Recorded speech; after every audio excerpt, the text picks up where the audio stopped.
Lights, camera, action. Let's get started here. We have Steve Guttenberg. Yay! Charlie. Charlie. Charlie. Oh, this is So we should actually explain how we know each other. Yes, we should. We should. Let's start with that for all the people out there. Exactly. So, I met Charlie through my sister Judy. My sister Judy, my brother-in-law Dan, good friends with you and your ex. That's right. And this is 25 years ago. Yeah. And I was directing and producing a movie called P.S. Your Cat is Dead. Yes. And we needed help. Yeah. And you were over at the big Technicolor. That's right. And Judy said, why don't you talk to Charlie? And then you and I became friends. That's right. And then, ironically, in the middle of all that happened, as I was explaining before, at what was the old CFI lab, Right. which is where we are sitting right now. And this is where we did our post. That's where we did our right. Yeah. In this property that was environmentally cleaned up and changed into Formosa and other places. Great.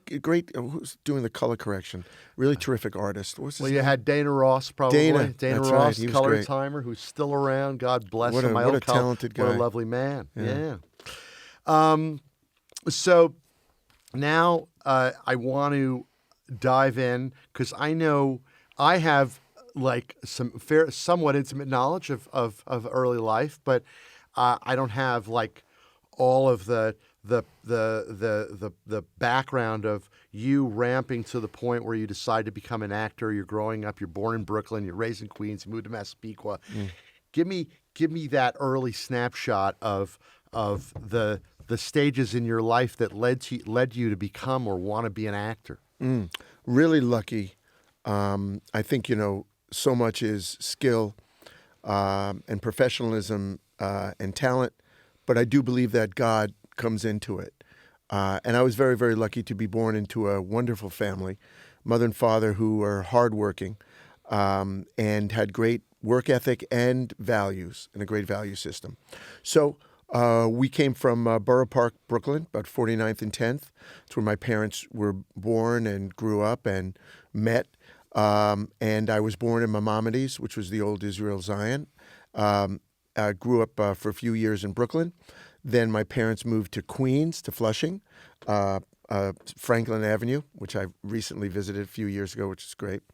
And then my dad used to watch me play in the backyard of the apartment house in an area called the Snake Pit, where everybody from the apartment house would throw all their kids in this concrete, sort of half-baked playground. It wasn't like the days of today where everything is cushy and, every swing set is protected. This was real swing sets. If you didn't look, you got banged in the teeth and your teeth are out. Oh, my God. So, metal slides with no cushion to fall on. Love it. Then my dad said, we got to move out of here. We moved to Massapequa, actually North Massapequa, Plain Edge, which spawned Marvin Hamlish and Timmy Van Patten, Jerry Seinfeld, Alec Baldwin and his family, his brothers. But none of you guys collided in your paths growing up, right? No, not yet. I really do hope one day to do a Massapequa movie where all the Massapequa guys get in and do a movie together. Do a movie together. That'd be great.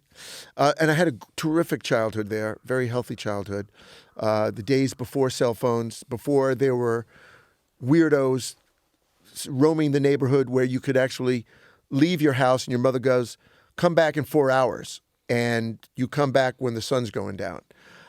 Playing Ring Olivio and hide and go seek and, going to the baseball field only a block and a half away. My mother yelling, come home for dinner. Like that commercial, Anthony, for Prince Spaghetti sauce. Prince Spaghetti, yeah. Kids running through the street. Exactly. It's Prince Spaghetti Day. Prince Spaghetti Day. So Wednesday. So I had a great way to grow up. Yeah. Great values. So one of my parents' great friends from Brooklyn was a man named Michael Bell, who was an actor and became very, very successful doing voiceovers. And he became wealthy. So he would come to our house with a Cadillac and a beautiful girlfriend and lots of money.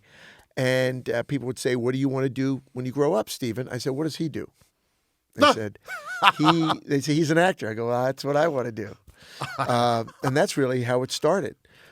So when I was 12 years old, I joined a wonderful theater group in Long Island. In the town of Oyster Bay is where I grew up, where Massapequa is, and it's the South Shore. And in the North Shore, the town of Oyster Bay goes from the South Shore of Long Island to the North Shore of Long Island. And it's a wonderful, wonderful town. Billy Joel comes from Hicksville, which is in the town of Oyster Bay.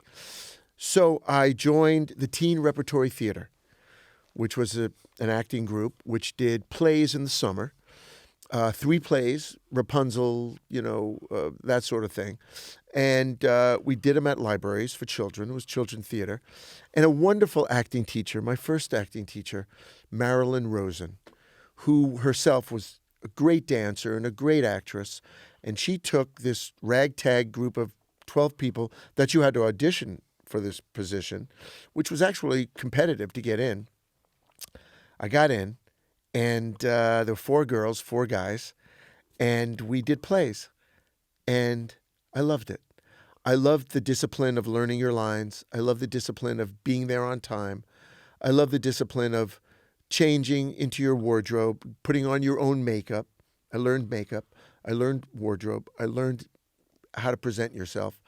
I learned everything from mirror exercises to memorization and memorizing passages from Shakespeare or Moliere or Arthur Miller, or John, the old stuff, So all classic great plays. Classic great plays. Exactly.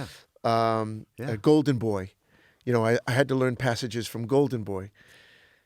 So we did that summer, and I loved it, and I was hooked. And as my grandmother said, you got the acting bug, and I did.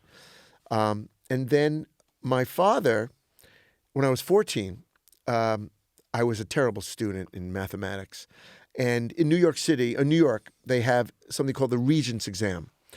So at the end of the school year, in 8th, 9th, 10th grade, 9th, 10th, and 11th, 12th grade, you have to take this Regents exam. If you don't pass the Regents exam, you actually get left back in that particular subject. And it was a serious exam. Now, I had a 65 average going in to my algebra class. And Mr. Goldberg was my teacher. And my father said to me, you got to pass this Regents exam. You can't fail, because I was just a screw-off. My next-door neighbor, Kippy Cohn, had a motorbike. So my eighth period class was algebra. I couldn't wait to get out of there to go ride his motorbike in the woods. So my father said, what do you really want? And I said, I want a trip to California. I want to go visit Michael Bell in his mansion and go out there and see what it's like. California in those days were bushy blonde hairdo with the surfboard, people walking with no shoes in the street. It really was that way in 1970. Right. So it was 1970 or 1972, and my father said, I'll send you out there. And it was expensive to send somebody to California if you get 100 on your Regents.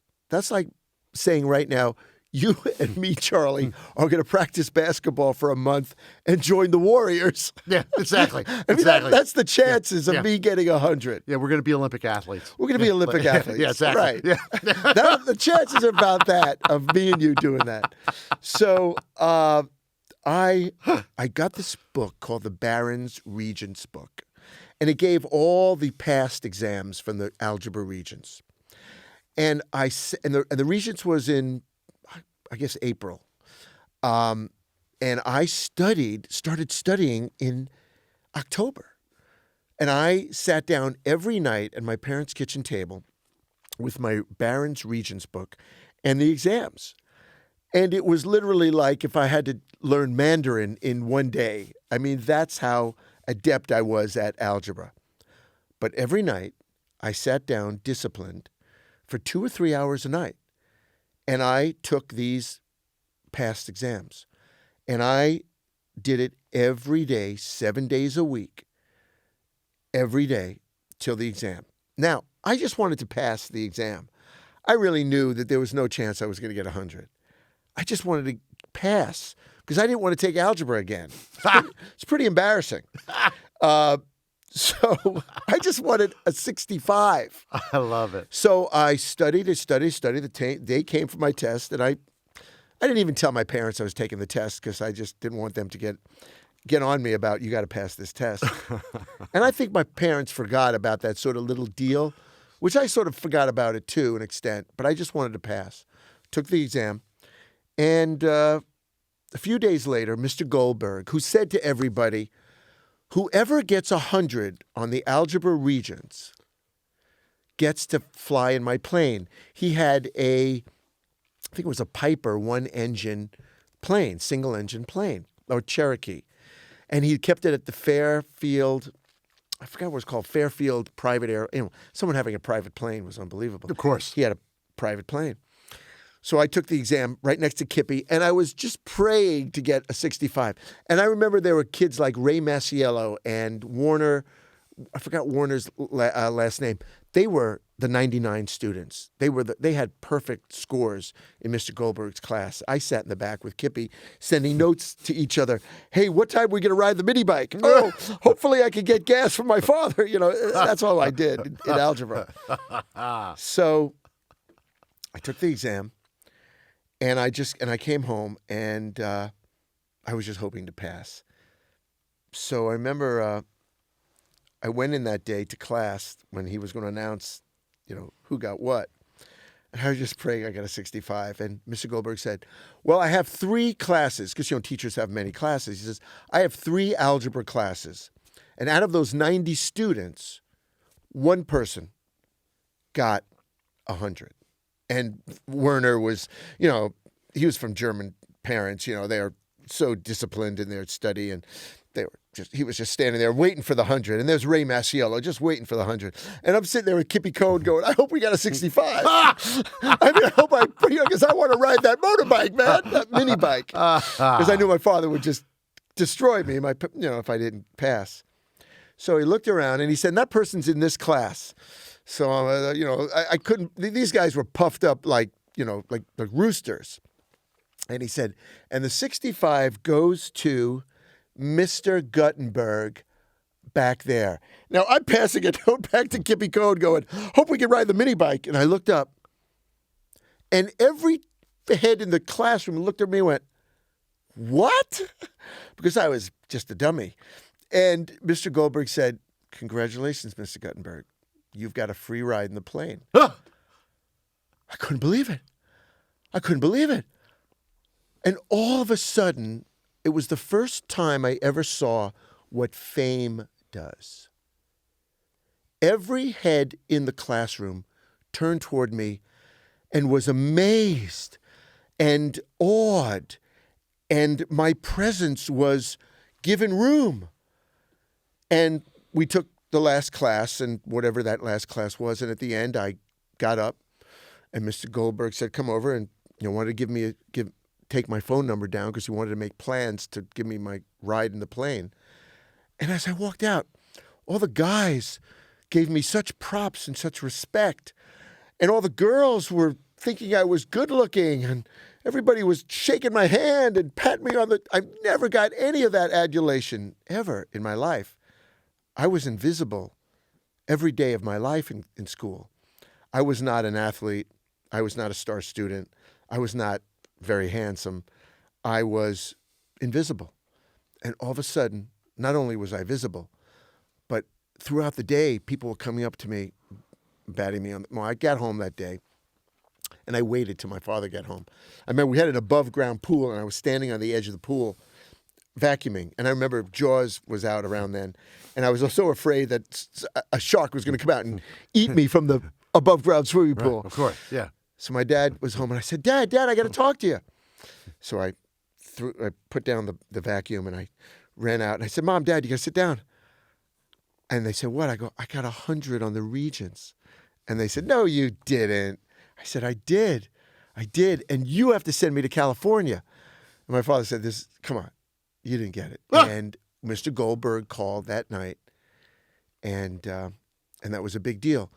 So I actually flew out to California, my first plane ride, and it was like being in a private plane to me, you know. I actually took that flight with Mr. Goldberg, which was a lot of fun. Just me and him in a little plane. But I went on a real plane with food from a stewardess, and I was stealing the napkins and everything. And I got there, and Michael Bell picked me up, and I got out to California, and the airport was beautiful, and the palm trees and the air. And I got into his BMW, you know, a car I'd never heard of. I didn't know what kind of car this was, a sports car. And we drove, and he was pointing out that's where Warren Beatty lives, and that's where Marlon Brando lives. And we got to his house, and it was in the valley on La Maeda off of Laurel Canyon. And he had he had an aquarium with a live shrimp in it. Talk about exotic. I mean, you know, I just saw new neon minnows in somebody's freshwater tank. He had a saltwater tank with a shrimp in it and a swimming pool. And that was my first trip to California. So. And there it was, the at the doorstep of what would be. Yeah. So then now you've got the taste. And you go back to real life again, obviously, in school. Changed. Right, and everything Forever changed. Yeah. And back in school, you're now what age at this point? You're in your teens, right? Well, let's see. I was 17, 16, 15. I was 14. 14 years old. So you got some years left in school, but now you've made a tremendous achievement, tremendous stride. Yeah. And you're following the idea of pursuing an acting career. And there apparently is a gentleman who I only know because of your email address, Gerald Kirby. Yeah, Mr. Kirby. Tell me about all these years I've been sending emails to your Kirby address, and I didn't even know who that was, and now I know who it is. Tell me about this. Mr. Kirby was the acting teacher in Plain Edge High School. Okay. And he was actually the director and the producer of the play, the senior play. And that was a big deal. It's sort of like the Academy Awards of Plain Edge. And I waited a couple of years because I didn't want. You could work on the play as a junior, as a sophomore, but I waited for some reason until my senior year to act.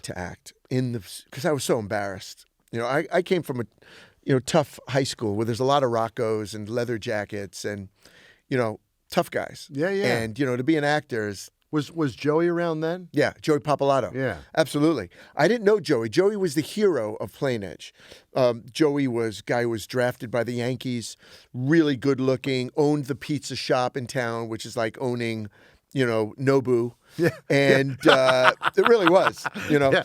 And my sister was friends with him, and his sister, was one of the most beautiful women in the world. She worked at the pizza shop. And Joey's about 5 years older than me. Mm-hmm. So I would always see Joey. I was afraid to talk to him. And later on, my sister, Susan, introduced us, and we became best friends. Of course, yeah. And then I met Mr. Kirby in the hallway, and I said to him, I was in the Teen Repertory Theater. And he said, I know all about it. And he said, why didn't you ever work on the play? And I was too shy. And he said, well, why don't you go out for the play? And I said, I don't know. He says, go out for the play. So the auditions, all the beautiful girls in school were there. And I was so afraid, to make a peep. I don't want anyone to look at me.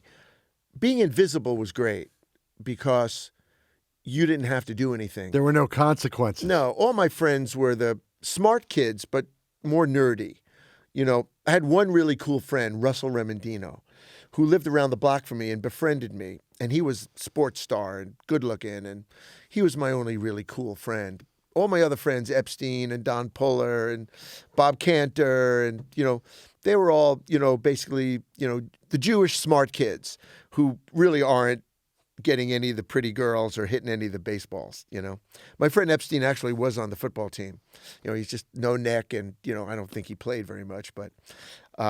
Did you play any high school athletics? I played all kinds of stuff in leagues. I was in the basketball league and stuff like that, I never played. Did you play baseball or anything? Yeah, but I never played any teams. No team in school. sports. No. Okay. I was always afraid that I would get my. Oh, wait a minute! What the heck am I saying? I was on the soccer team. I was going to say, yeah. Wait a minute! I was an athlete. Hold on. And I was third string soccer goalie. Okay. And Goalie. Interesting. And Kurt was first string. There was another guy who was second string. And I'll never forget, they put me in, every time they put me in for a game when we were up like 100 goals, the soccer coach, Mr. Licht, I think, who was actually I know since grade school, said to me, if they score on you, Guttenberg, I will hang your ass from that flagpole. And later on in my life, you'll see, I've been told I'm going to have my ass hung from a lot of flagpoles. But actually, they did score on me. And I think he did try to hoist me up that flagpole. But I did join. You did join. I Okay, was. you I played. made the school soccer league team, and I did travel with them. So That was part of the journey and included a little bit of athletics. Yeah. And then so now. But my dad actually, interesting story. Yeah. My dad in 10th grade had a gym in the basement of our house. My dad's in really great shape. Your father's in tremendous shape, and he lifts weights and all of that, Yeah, right? Like you. really. Liftgate, Got the U.S. guns. Army Ranger, New York City policeman, really strong guy and tough guy. And I started working out with him. And all of a sudden, in 12th grade, my muscles started to grow. Yeah. And I started walking through the it was all Italian. Massa Piqua is matzah pizza, all Jews and Italians. Right. And all of a sudden, I got a chest and arms and legs and thighs, and I started being respected by the Roccos. Right. Because I had some muscles. Right. You know, in high school, the currency is muscles. That's your currency. So I got a little more You got a little bit more cred on that. A little more, Yeah. And then so now you get through your school years there, and then you exit out to California, but there's a brief stop in Albany at SUNY. We never talked about that, so I don't know much about what your years were there. You went to SUNY for a bit and then decided to move out to California while you were an undergraduate at SUNY. How did that work out, and how did that transition work? Actually, the opposite. The opposite. I got accepted to Albany State SUNY, and I was going to go up there. Okay. But I said to my dad and my mom, So you graduated high school. 3 Yeah. days Right. after graduating high school, but a month before, I said, can I go out to California again? I want to try to be a movie star. So my parents said, that's a lot of money. And, I go, just send me out there for 2 weeks. I'll use my own money. I had my Right. bar mitzvah money. And they said, okay, you can go out to live with Michael for 2 weeks. But after 2 weeks, you have to come home and go to school. And Go to college. Go to college. I forgot what they call that, where you go up, orientation. Right. You have to go up for 2 days of orientation. You come back home. They put you in a dormitory for 2 days and come back home. So your orientation was like July. And then end of August, you start school. Right on. So I went out to California. And Michael picked me up again. And I drove back to, this time he was living on Mulholland Drive. Oh, so there. Right across the street from Ernest Borgnine. Oh, yeah. And right down the block from Warren Beatty, and right back around the block from the compound where Jack Nicholson and Marlon Brando lived. Right. I mean, I could ride my bike there. Right. So I got out there, and Michael said, what do you want to do? I go, I want to become a movie star. He goes, all right, if you want to be a movie star, you got to hustle somehow. So he said, how long do you have out here? I go, I got 2 weeks. He goes, 2 weeks to become a movie star. I go, I can do it. So he gave me his Pacer, a little car, and he said, here's the addresses of all the studios, Warner's, MGM, UA, 20th. Disney. Go out and see if you can get in there. And I started to sneak in. Onto the lots. Onto all the lots. Because in those days, there were no computers. There were no real security other than a guard. And I found the easiest place to sneak in was Paramount. So I had my sport coat from my bar mitzvah, a little corduroy sport coat. And I had a little attaché case that my dad gave me. And I would wait till it was very busy and the guard was kind of busy. And you would go to a pass-through where had clock-ins. In Sure. those days, were really literally pieces of paper you'd clock in. They punch the clock with the Yeah. with a proper, I So I got it. waited for my spot. I parked my Pacer right across the street from the Bronson Gate, and the big, beautiful gate. Sure. And I would fit in with the other people, and I'd take a blank card, and I would click it in, and I was on the lot, and it was nirvana. There were orange trees and people in costumes and a commissary where they were eating and sound stages and a wardrobe department and a fire station and a hospital and walls Backlots and all that. and backlots, a New York street, a Western street. And it was a fantasy. And I used to walk, I get chills. Look at my arm. I mean, I'm getting goosebumps. And it was, I'm in. And I started walking around, and I stayed there from 7 in the morning till 11 at night. And I would come home every night geared up.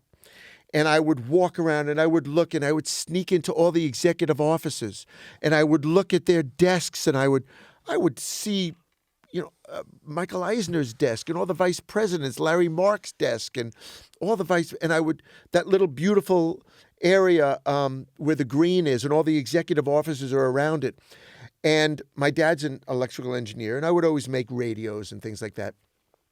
And the Lucille Ball makeup building was empty. And I said, I could put an office in there. So I went to the prop department one night about 5 o'clock, and I said, and Bing Crosby Productions was there. And I took he was the first guy to invent the golf cart, using it as a, on the lot. On the lot motive. So he had his golf carts there. To go around the lot. Which is how it goes. So now. I unplugged one, and I would drive around the lot all night. So I drove up to the prop department, and I brought a fake piece of paper, and I said, I found an office that I wanted, and I said, hi, how you doing? I'm from Happy Days, and Mr. Marshall, Gary Marshall, needs an office, a desk, a chair, and stuff. We need to put it in Mrs. Cunningham's kitchen. He said, a desk and a chair and I go, that's what we need. I got the thing here, order right now, an invoice from Mr. Marshall.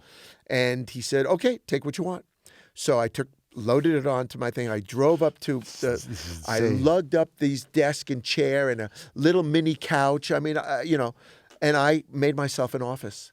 And I went to the stage next door, and I spliced a phone. They have these phones all over the stage, and I spliced a phone, and I took it, and I brought the wire all the way up to my office, which was on the 3rd floor. And I was able to figure out a way to tape it, so I could reach down and pick it up. And I made myself a phone.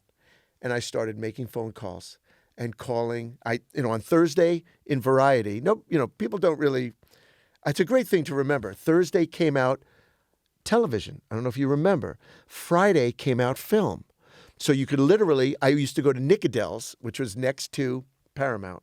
And I would buy my Hollywood Reporter and my Variety, and I would look at all the shows on Thursday came out television, and I would look at all the shows where they're casting, and on Friday, all the movies, and they had phone numbers for the casting numbers, and I would be in my office, and I would make phone calls. And Michael Bell was involved with an agency called the Edgar Small and Paul Woodville had an agency, and they said to me, we're not going to represent you, but if you ever get a deal, we'll represent you. So I used to say, hi, this is Edgar Small from the ABC agency. I've got a great young man I used to describe myself as a young brunette who would be perfect for this role. Have any roles? And all these casting directors would say, yeah, we have a role for blah, blah, blah. And I would go down to their offices, sneak in, and sit there and sign myself in and say I'm with the ABC agency and get auditions. And I would do it all over the Paramount lot. And Hoyt Bowers was one of the greatest casting directors of all time. He did all the shows. And I used to sneak into his office and try to get auditions. And then I got TV commercials and made a lot of money. And I was going to my office every day with my sport coat and completely unauthorized. Completely. And at night, I was looking through all the casting offices. But you were getting roles while you were doing this. I was. But I found myself at the end of that year extremely lonely. And I found myself despising the culture of show business. And I had a few lousy experiences. And I had an agent, and I told Arnold Rifkin this the other day. Nicole David and Arnold Rifkin, who later became the heads of William Morris, had an agency that I was able to get part of, get inside, and they actually started representing me. But I decided to quit show business. I hated it. What year are we now? 80s, 70s? This is 77.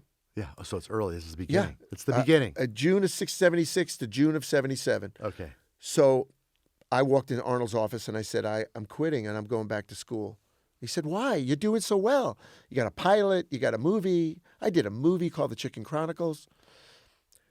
But I still have a problem with the culture in our business.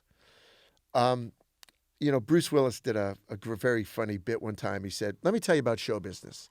There's lying, there's cheating, there's adultery, there's murder, there's rape, there's people being taken advantage of left and right, there's stealing, and there are also some bad parts involved. Now, we live in a society, that has all kinds of value systems. But, show business has a different value system. And I had a real problem with it. So I quit. And I went back to school. And that was my first foray into show business. I went back to school. Where? Albany State. So you did go to Albany State? I did. Okay. So I went back to Albany State. And how long did you stay there? Well, I stayed there for about 6 months. I was going to say. So I'm having a great time in school. Yeah. I'm doing okay, but I am partying my ass off, and I had my youth back. The thing I lost when I was here for my first year in California in show business was I had no youth. Right, because you were going to be a freshman in college, and instead of going through that experience of being independent from home and going away and being with people your age and going to school, you were throwing yourself into the world of show business that started right out of high school. I had no real friends. Yeah, you came straight out. Yeah, and I had no youth for that year. Right. So when I went to Albany State, I had a great time. Parties, sweet mates, guys have a car. We all drive to Moe's Deli, and it's really a lot of fun. Yeah. So undergraduate school, it's great. It was a party one night, a beer party in our suite. We had 3 rooms in a suite. And there was a guy goes, there was a phone call. And we had one phone. The guy goes, Guttenberg, Guttenberg, my name was changed by then, by this agent, Edgar Small. He goes, Guttenberg sounds terrible. It sounds Gutenberg, sounds better. So wait a second, Guttenberg is the proper way? Well, when we came, my family came over from Germany? From Austria. From Austria, okay. Gutenberg was a pronunciation, one T. But when Ellis Island, it became 2 T's. And whoever was, when it came to, they called it Guttenberg. Okay. So that's how it was, it's pronounced. And then this guy said Gutenberg much better. So I'm drunk off my ass at this party, and my suite mate goes, hey, there's some guy from California on the phone. I go, California? He goes, yeah, Arnold wants to talk to you. Get on the phone, and he says to me, Steve, this is Arnold Rifkin. I got an audition for you. I go, Arnold, I don't want to be an actor. I don't want to be any part of Hollywood. I just don't want to be in Hollywood anymore. It's not for me. He said, well, just this guy named Frank Schaffner who directed all these great movies. I go, Arnold, no, thank you, goodbye, boom. Next day, I'm stoned again, drunk, and I'm in a friend of mine's suite college room, and I'm playing with the door with my feet. The door closes, and there's a poster of Patton, directed by Franklin Schaffner. I go, I know that name. Yeah. I'm pretty sure I heard it a day ago. A friend of mine, he was a cinephile. He goes, that's one of the greatest directors. He did Planet of the Apes, Papillon. So I went, oh, my God. So I called Arnold, and I said, I'd like to audition for this. So they sent a limo, actually, up to Albany State for me. And Frank Schaffner saw this movie I did called The Chicken Chronicles with Phil Silvers, which is a teen movie produced by Walter Shenson, who actually produced Help and Hard Day's Night. So a legitimate guy. So I went down there and I walked in, and Mervyn Nelson was the casting director, and he said, "Look, you can't be pretty in this audition. You've got to be great. It's Laurence Olivier, James Mason, Gregory Peck, Uta Hagen." So I did my audition, and I got the part. Boys of Brazil. I went back to school, and they called and said, "You got the part." And then I had to call my parents and say, "I'm going to leave school, but I'm going to come back. I'm going to leave school. I'm going to go do this movie." My first international flight. My mother and father took me to the airport. My mother brought salami, and Greg Peck was on the flight. My mother gave salami to Greg Peck. And Marty Richards, who won the Oscar for, a few years ago, won the Oscar for, I forgot the movie, Best Picture. They were all getting, and these were fancy guys. And I was flying first class. So I got on this plane and went to Lisbon, Portugal. I never dealt with jet lag before. I slept for 2 days. I didn't know what was wrong with me. And I did Boys from Brazil. So I got a call to come back and do a show called Billy Liar. Mm-hmm. And based on the movie, John Rich was producing. And man, I got to look her up because she's such a sweet lady. And that was the hookup on this? And that was the hookup, yeah. Jane Rosenthal? Jane Rosenthal. So Janie, who I was very friendly with, I met her, and Jane, such a nice lady. Worked for she worked for Gene Guest. And she's still with Tribeca to this day. Yeah, she's a really important lady. And a nice lady. De Niro, yeah. So Jane and Gene Guest put me into Billy, and I never came. Then I actually entered UCLA and did a wonderful job, I think, studying at UCLA. So you moved to go to university at UCLA. Yeah, I came out to do Billy, but I kept wanting to go to school. Which was Billy Fisher. Billy Fisher. Right. Yeah. The TV series, yeah. So that was it. And I apologize, Jane. Sorry for being old and forgetting. And then it just kept rolling, man. And then you had a few projects before working with Mr. Levinson on Diner, of course. Yeah. Yeah. Then I just kept getting role after role. Role after role. I was really lucky. I worked for Bob Evans. I worked for some amazing people. Bob Evans on Players, and of course Barry Levinson and Mark Johnson, and I just did movie after movie. Frank, just terrific directors and producers. Yeah, just the lineup of the greats. Yeah, awesome. And for you, it just kept rolling, and ultimately, I guess, UCLA, you danced in it, but you didn't stay in it, right? No. I started getting so busy. It was impossible to go back. It was hard to keep up my studies. Right. And I got hooked. Yeah. And I've stayed in Hollywood ever since. Right. The show business ever since. Yeah. And then in terms of making the decision, when I bumped into you at making P.S. Your Cat is Dead, that was your first time that you decided, I'll direct something. No. Or had you directed before that? I did. Okay. I directed 2 after-school specials. Okay. I had a manager who was a very smart guy named Keith Addis, and he said, you're really creative, and you write really well. You should direct. So we went to CBS after-school specials. I think Gene Guest was part of that, too, and maybe Jane Rosenthal. And or maybe Jane was at Universal by then. Mm-hmm. So I directed 2 school break specials, which actually got, one was about being gay. And it was a very, very interesting piece that was ahead of its time. Mm-hmm. And then I did another piece on gangs, which is another piece that I think was ahead of its time. It was a great experience directing them. Right. Yeah.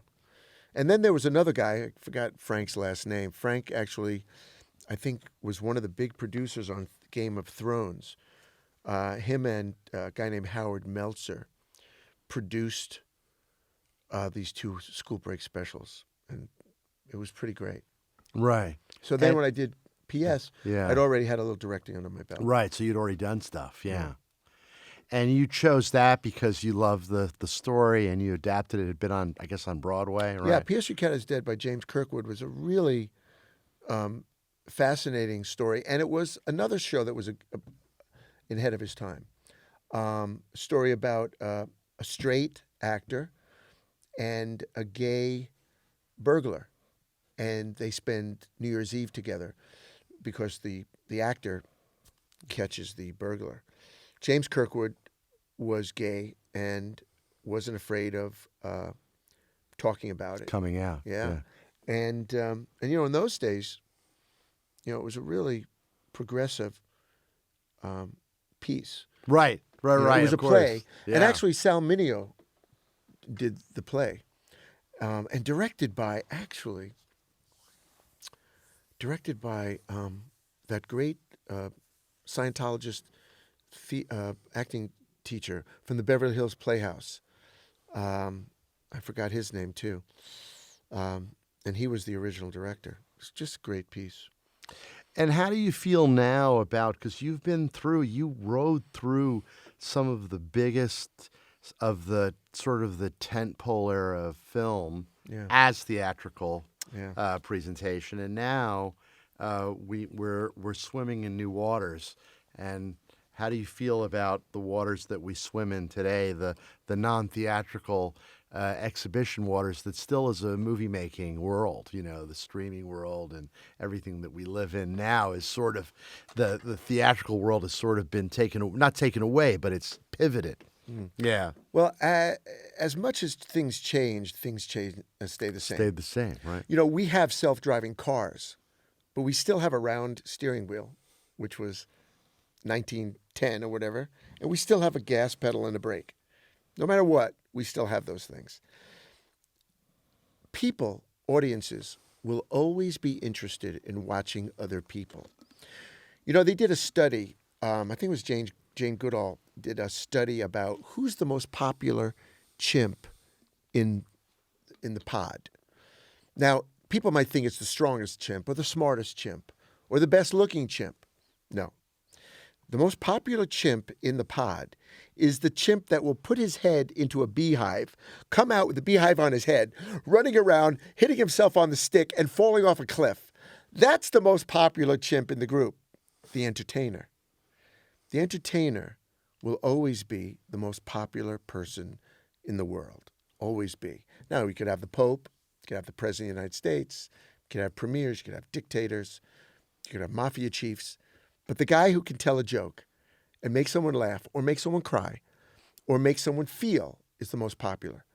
So, as John Garfield did, then actors today will do, and they will do for the next million years. Yeah. People want to watch people. We could have cartoons, animation, we could have, stop action, whatever that is. So, years ago, when Edison did it, it was light on a sheet. And it made you scared. But it was actually just light on a thin sheet. That's all it is. It's not real. So people want that. And people want to take that leap. So years ago, it was only a big screen and a television set. And now we have other places to show our wares. And whether it's a phone on your a screen on your wrist, or in your hand, or on an iPod, or in a computer, or on a screen at home, there'll always be a desire to watch other people. And I think it's great. And everyone else thinks it's great. Now, we have purists. Yes, I am a member of the Academy. And, it's not called movies, It's called the Academy of Motion Picture Arts and Sciences. It's not called Best Movie. It's not called Best Film. It's called Best Picture. That's what it is. It's a moving picture. That's what you get. No matter what. No matter what, that's what it is. So it's a picture. Now, we have to have some sort of boundaries to this, because if I show a film on my phone, can that get on my wristwatch?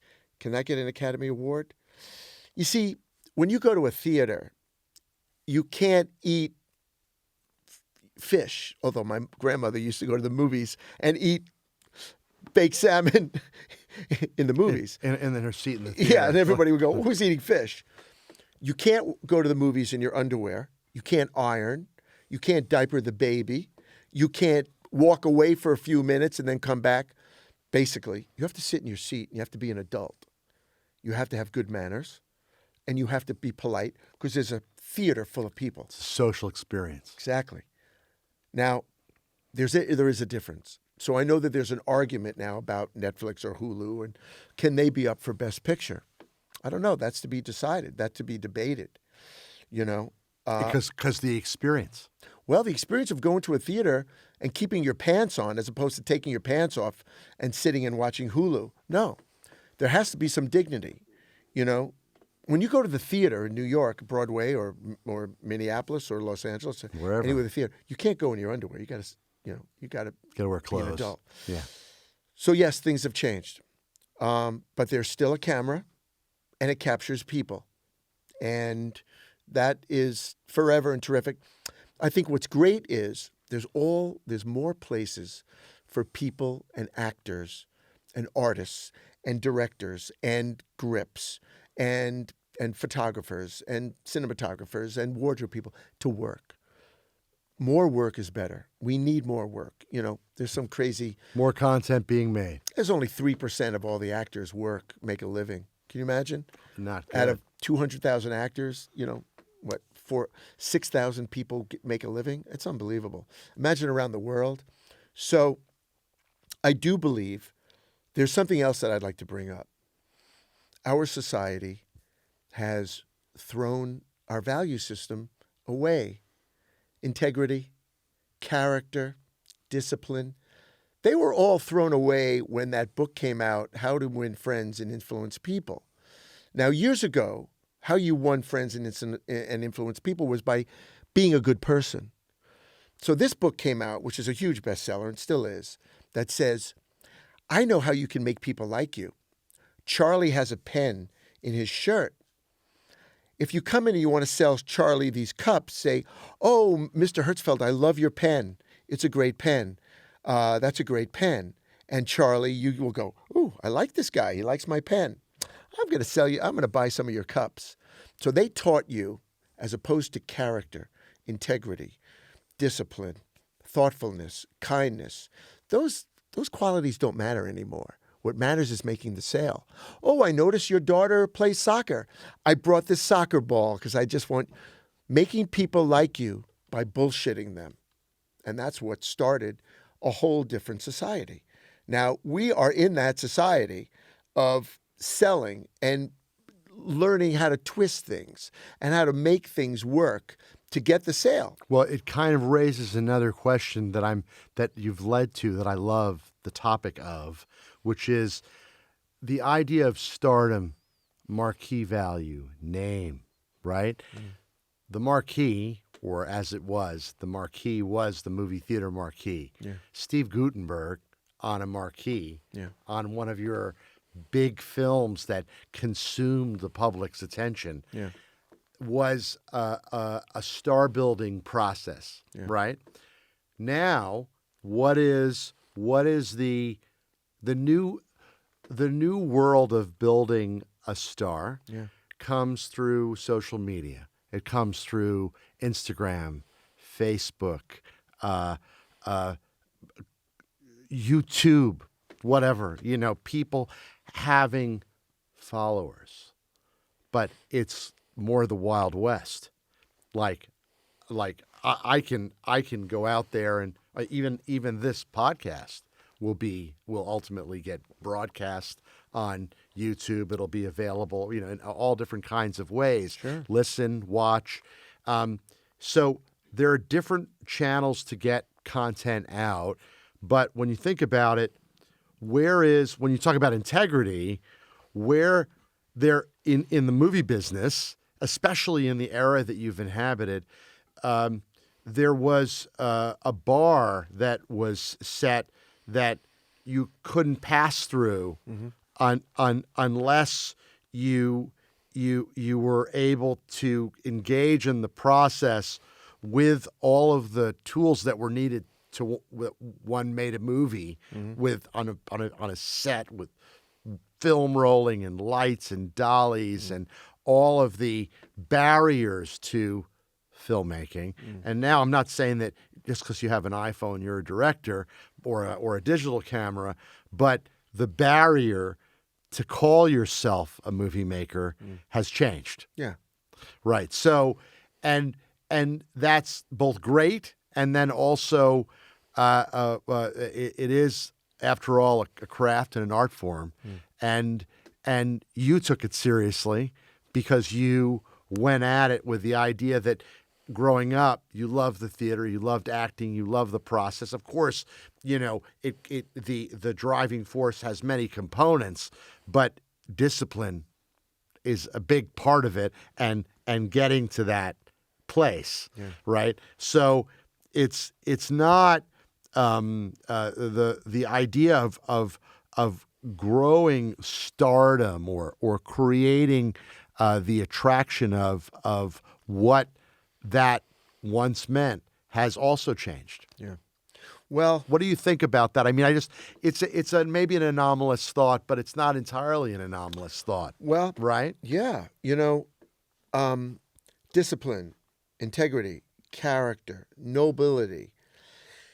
Those qualities used to be in guys like Greg Peck.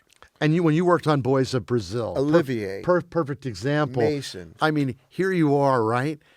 Getting a chance as a young man to work with the greats, right? This was a moment, this was a turning point moment in your life, I'm sure, that to have that opportunity to be in the presence of these guys who had passed through that barrier, and you were being given an opportunity to join them on the journey. And it appeared they lived their life like that. I remember James Mason talking to me and being so sweet. He had terrible psoriasis on his hands, and he would bring lunch. His wife Pamela would bring lunch for him, and he would share his lunch with me, and we would talk. Greg Peck would invite me over, and he seemed like the same guy in To Kill a Mockingbird. Laurence Olivier seemed to have great qualities. What happened with society is we've lost the respect for those qualities. And it doesn't matter. Years ago, you would look at John Wayne and you would think he's noble, he's brave, he's courageous. And that's what you instilled in that character. But you didn't get to be one of those guys there were barriers to get there, no? Well, there were barriers to get there, but it was how you held yourself. Charlton Heston actually was one of the guys who really was important in the civil rights movement. People don't know that. He started AFI. He cared about our craft. He cared about people. Greg Peck or any of these guys, Olivier or, Ronald Coleman, they really had genuine lives.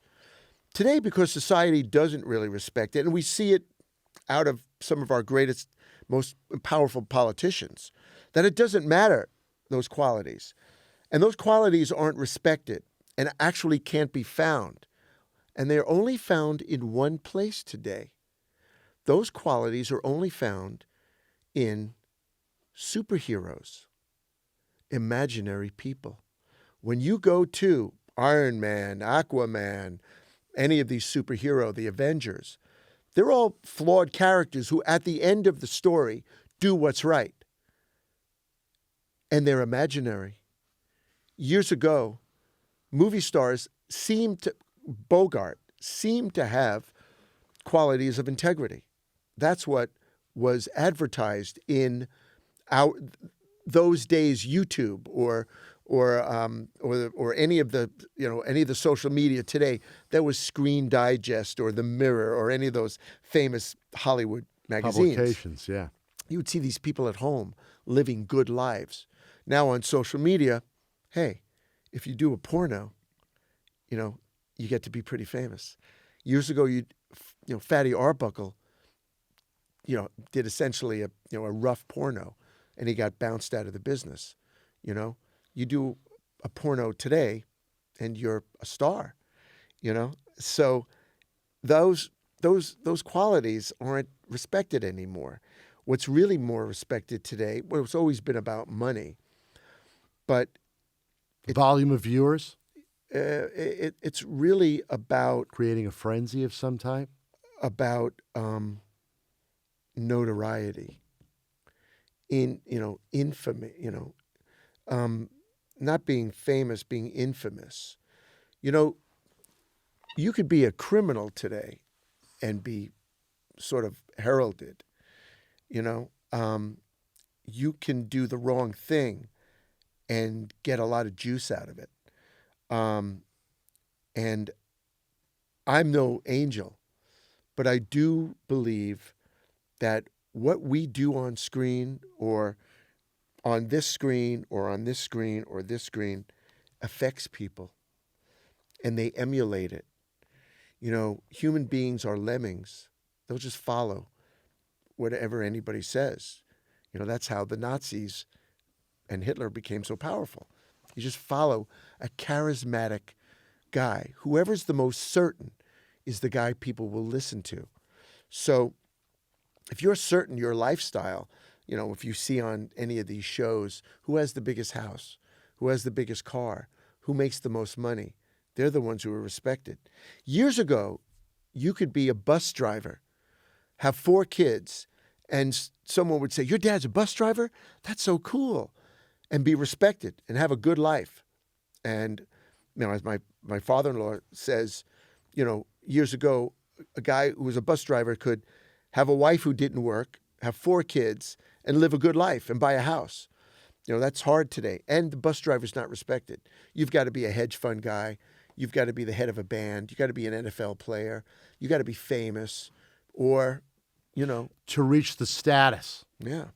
The level in society. Right. So, and I'm not knocking any of it because I'm in the business. And, I've got 27,000 Twitter followers. Would I like 10 million? Sure. I'm not sure I want to do what it takes to have 10 million followers. I don't know if I want to mortgage part of my life for that. And that's what you have to do. If you want 10 million followers, to build your presence, you have to mortgage part of your personal life. And that's a choice. And I got a lot of friends who do it. You have a lot of friends in the talent world that were Sure. willing to do that. Sure. It's a choice. And I'm not judging it. I'm a non-judgmental guy. Other than, committing crimes. You live how you want to live. But there's a choice. And if you make that choice, you'll have tons of followers. Now, the illusion is if you have 10 million followers, they'll also go to the theater or watch you on some sort of streaming service. We don't really know. We really don't know the true numbers from streaming services. We really don't. When I made Police Academy, first one, 1984, we really don't know how many people went to the theater. Now, the theaters reported, and you couldn't deny that it was a big hit. It might have made double, but we don't really know. So when people say that this is a hit on streaming, we don't really know. We don't really know how accurate the Nielsen box is. We have a real problem today about work ethic. A guy doesn't want to work hard. He wants to invent an app that becomes an incredibly successful app because everything is too much in our face. Billionaires who's a 27-year-old billionaire from Silicon Valley. Because we admire that. Yeah. One of the Jenners, and I worked with Bruce, Caitlin, and I remember when I would see him and he had 9 kids, but one of their kids is supposedly a billionaire, from makeup and all this sort of stuff. And every girl in the world wants to be a billionaire. Well, I'm not judgmental in that sense, and I don't want to be. And I don't want to pretend that I know what the rules should be. But how about being a good person? You could be very successful working for Con Ed, and coming home at 5 o'clock and having a nice family and one car and going on one vacation a year and being really happy. You don't have to have the biggest house in the world. You don't, in our society, I know in New York and LA, everything is about how big is his house? What does he drive? And I go, recently I'm on the phone with a friend of mine, and he's talking about a guy, and I go, oh yeah, how's he doing? He goes, how's he doing? Have you seen his house? And I'm thinking, can I say the F word? I said, are you fucking kidding me? You should. I want you to say the F word. Thank Are you. you fucking kidding me? Are you fucking kidding me? Thank you. That's Please say that. Thank you. Then I'll be seen more, right? But are you fucking kidding me? That's how you're presenting this guy. That's how this guy's a success to me. Have you seen his fucking house? Are you kidding me? What the fuck has happened to you, man? I mean, that happens to me every day. I said, how's he doing? How's he doing? Have you, he belongs to Bel Air. That's how you fucking define a guy? He belongs to Bel Air? Give me a fucking break. What's happened to everybody? How about he's a really good guy? That's it. And we're friends and we like to hang out. Yeah. Is that enough? Yeah. Yeah. See, I have a lot of powerful friends. And I always say there's a number. I don't know what that number is, that everybody has a different number. Sometimes you're worth $100. I know a guy who's a degenerate gambler. And every time he gets like $1,000, he thinks he's the richest guy in the world. And he goes crazy and he spends it all. Then I know guys who are billionaires. And that number, whether it was 10 million or 100 million, made them go loopy. And every time you want to see them, they go, yeah, come over to my house. And I go, no, dude, if we're going to be friends, you got to come to my house too, or we can't be friends. My wife and I, we lived in New York for 15 years. And, I had some successful friends who would never come to our apartment, because they wanted us to go to their apartment, the big apartment, They want you to experience their splendor. Yeah, and they also want and the ease but also they want to show their largesse of their lives. Look how great I'm doing. It's a real problem, man. I'm fortunate and you're fortunate. We grew up before the phone. If you want to go see a friend, you'd have to use the phone, which was expensive, or a new thing called walk down the block and knock on his door and say, hey, can Jimmy come out and play? Doesn't exist. Not anymore. You have play dates, because everybody's so afraid, Well, I also think the turnoff aspect is interesting because I've tried to make myself more conscious recently of if I'm at a dinner doing this. Yeah. It's like, or that. It's respectful. Right. But there is, when I'm with my 21-year-old son or 24-year-old daughter, that I see them, they're talking while their thumbs are moving at 1,000 miles an hour. Yeah. Although I do believe that they too long for finding a way, to connect, right? Still humans. Yeah, exactly. Years ago, you go into a meeting and a guy would have a meeting with you. Then came the computer, where while he was in the meeting, he would be kind of like looking at the computer and seeing if anything came through. Now you go to a meeting with people and they put their phone up in a little stand and they're talking to you and they're looking at their thing. And you never know when it's going to flash and they're going to lose their head. Yeah. Yeah. Same thing. It's fucking insane. Yeah. They can't be present. And, listen, nothing's going to stop it. So hopefully, now people have these little games where they put their phones in the middle of the dining table and whoever grabs their phone first to check it pays for the meal. I mean, that's what it's come to. It's just, No.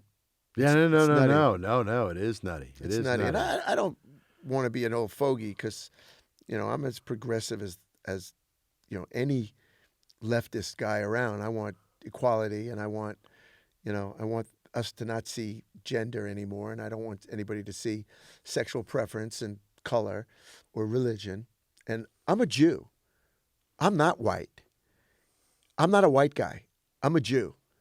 And guess what? There's been an 84% increase in hate crimes in New York City, and it's against Jews. And guess what? Go to London, and they don't like the Jews. Go to Paris, they don't like the Jews. Go to plenty of places in our country, they don't like the Jews. So I'm not coming from a white guy point of view. I'm not white. I'm tan. And, I also have a thing about being Jewish. No one really understands. We're the biggest effing minority in this country. And aside from the Native Americans, who completely got fucked, what happened to them? I mean, what happened to them? Well, they're not going to be dangerous. But fuck, man, what happened to them? And what about the Jews? I mean, we're persecuted beyond belief. There's tons of anti-Semitism around. So I get off on this little thing, but, I was telling my wife, I'm going to start wearing a yarmulke because I want people to know I'm Jewish and to stop being afraid of the Jews, because I don't know where this anti-Semitism has raised its head. Well, you really can certainly, bad, like you can in Williamsburg, you can walk around here in L.A. on Fairfax and parts of North Hollywood or Burbank where you see plenty of Hasids and people that show their wares. Yeah. But go to the middle of the country, or go to London, go to anywhere in Europe. Jews aren't that popular. They're just not.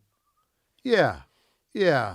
Well, and that's a whole other factor that we have that we. Meanwhile, the Jews started show business, really, effectively from the schmata business. What I love the story about the Jews. They were making movies in New York, and Edison found out that Warner's and all these guys, these Jews, Cohen and all these guys, Goldwyn were using his, they were stealing his patents, and they had to pay monies on that, and they didn't want to pay the monies.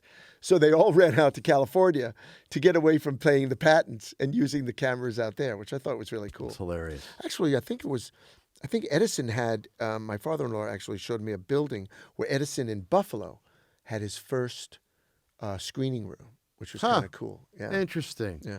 Yeah, because I know the one in West Orange, of course, in New Jersey, Right. the Edison's one of the, and I think the Great Train Robbery was shot, D.W. Griffith was shot in the South Mountain Reservation in New Jersey, of all things. I There's heard that. there's weird history on cool. the East Coast from old stuff. It's cool. But yeah, I mean, it's to me, I like the dialogue at this point about the barrier for entry and storytelling and focusing on there being a little bit of an idea that you can't necessarily, and really it is the case, you can't be making a large movie as an untrained individual, but there's a process we all go through to gain those chops. It's just that the world has expanded our opportunities to deliver